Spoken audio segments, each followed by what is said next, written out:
You were talking about Bruce Allen earlier that Yeah. ran Vancouver very successfully. Why did that stop? What put an end to it?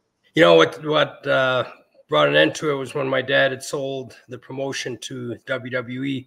They bought the promotion from my dad in August 1984. It was just when Vince was starting his expansion and his war basically with the Mid Atlantic and the AWA, and we were drawing incredibly in Vancouver. You know, Bruce Allen had just done an incredible job of raising our profile. You know, we were getting better radio and TV coverage, and you know, we were associated with celebrities like Bryan Adams and Tom Cochrane, some of these singers, you know, who were under contract to Bruce Allen, and they would actually come to our shows, you know, as sort of special guests. But you know, he really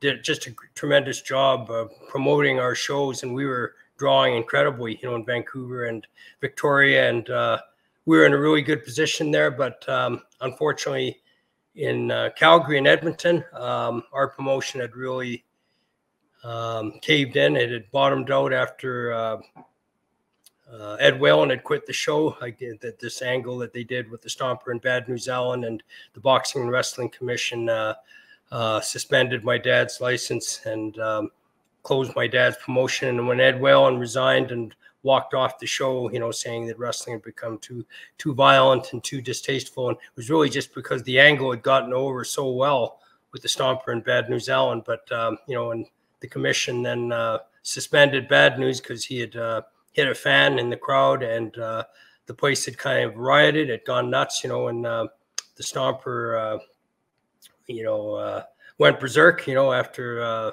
his son Jeff, you know, had been pile driven by Kerry Brown and Bad News Allen. Anyway, it was a major angle. It just got so much publicity, but unfortunately, Ed Whalen quit the show, and then the commission suspended my dad's license.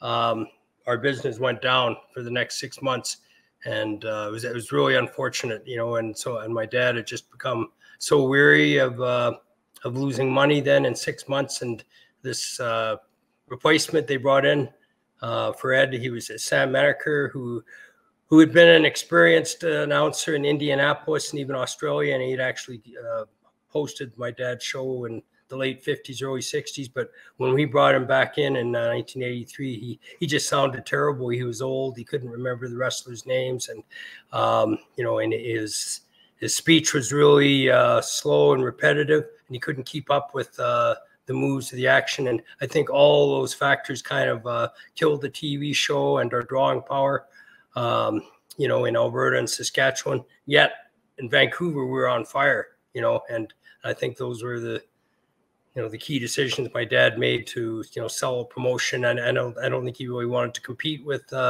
Vince McMahon, you know, and he saw how well Vince was doing, you know, when he acquired Hulk Hogan. And I think my dad saw the opportunity for some of his best stars like Brett and Dynamite and Davey Boy, Jim Neidhart to wrestle for WWF and get that exposure.